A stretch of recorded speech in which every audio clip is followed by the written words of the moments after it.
J'ai vu que c'était Guy Saint-Onge qui vous avait proposé pour cet album de chanter les chansons de Pierre Bachelet, qui, disons-le, n'est pas très connu au Québec.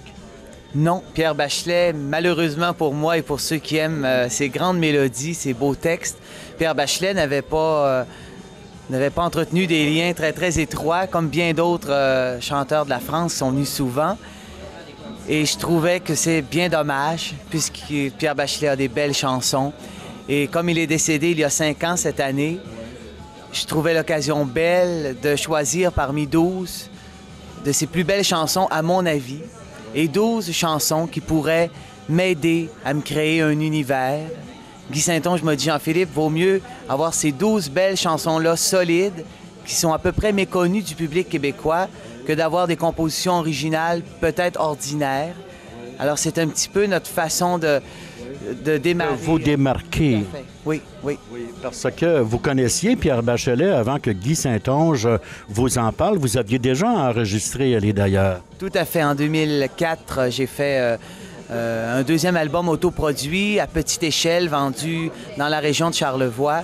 Et ça a été vraiment la première pierre de ce monument-là que je désire construire à l'image de moi, tout en interprétant les plus belles chansons, les plus belles mélodies de Pierre Bachelet. Vous avez passé les examens de Star Academy en 2008, les auditions. Et je vous avais vu à l'écran et je trouvais que c'était magnifique et j'étais d'accord avec le jury que c'était un diamant brut, si on peut dire en quelque sorte. Mais pourquoi vous n'avez pas été choisi? Ils étaient tous d'accord que votre voix était magnifique et que vous deviez continuer. Qu'est-ce qui s'est passé, pensez-vous? Je ne saurais trop vous le dire, mais disons que inconsciemment, j'ai eu à passer une autre audition après. Et peut-être qu'inconsciemment, il y a eu des choses qui ont cloché, si vous me permettez l'expression, qui sont un petit peu en dehors de mon contrôle. Mais j'ai toujours voulu faire un petit peu les choses à ma façon. Et je pense que ça... Vous n'avez pas été déçu tant que ça. Vous continuez votre bonhomme de chemin sans avoir eu la grande exposition que peut donner un gala du dimanche soir à TVA.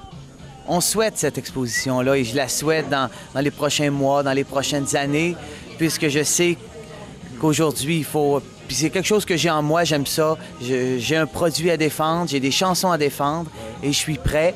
Mais le fait de ne pas avoir été accepté à Star Academy, ça a été une dure épreuve, mais ça m'a permis de rencontrer Guy Saint-Onge et de produire cet album-là avec ma famille. Et vous savez, il y a des gens qui sont à Star Academy maintenant, qui l'ont fait et qui maintenant servent du café ici, peut-être pas ici en arrière, mais dans des cafés de Montréal. Vous le savez, ça, c'est pas tout le monde qui devient un Maxime Landry. Non.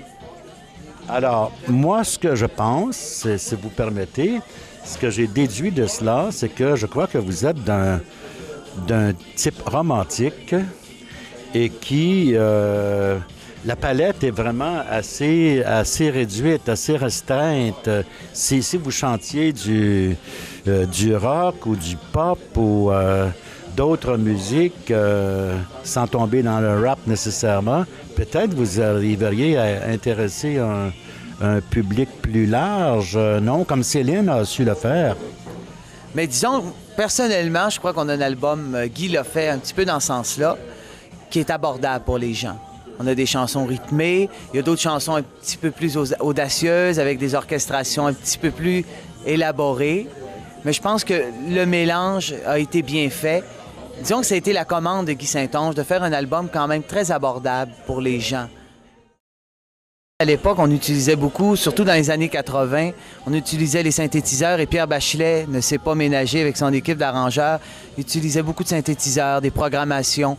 Et Guy a voulu rendre cette musique-là à l'état pur, prendre les mélodies à l'état pur, les textes, avec un orchestre. Guy nous a offert un orchestre d'une trentaine de musiciens. C'est un grand privilège d'être derrière la vitre et de voir un lundi matin enneigé de décembre 2009, un orchestre d'une trentaine de musiciens. C'est un grand privilège pour un jeune qui débute dans ce métier-là. Vous avez enregistré dans ces studios de Saint-Calixte, évidemment? Oui.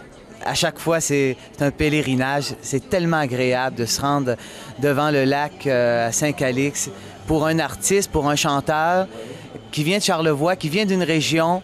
C'est assez inspirant. Il a fait les disques de Ima aussi et de Grégory Charles, disons-le. Tout à fait. Et le dernier album de Noël d'Annie Villeneuve. C'est absolument magnifique. Alors, qu'est-ce qu'on peut souhaiter à un jeune chanteur de 25 ans, Jean-Philippe Bergeron? Que ça continue, que des portes s'ouvrent davantage? Tout à fait. On a le cadeau d'avoir Mme Bachelet, la femme de Pierre Bachelet, qui participe en tant que marraine de cet album-là. Et elle désire nous donner son coup de main du mieux de ses connaissances. Et le désir profond, c'est de trouver vraiment, d'avoir ma niche. Parce que c'est ce que je suis, c'est ce que je veux défendre. Et c'est d'avoir des projets, des occasions qui vont s'arrimer avec la personnalité que j'ai. Et je pense que c'est possible.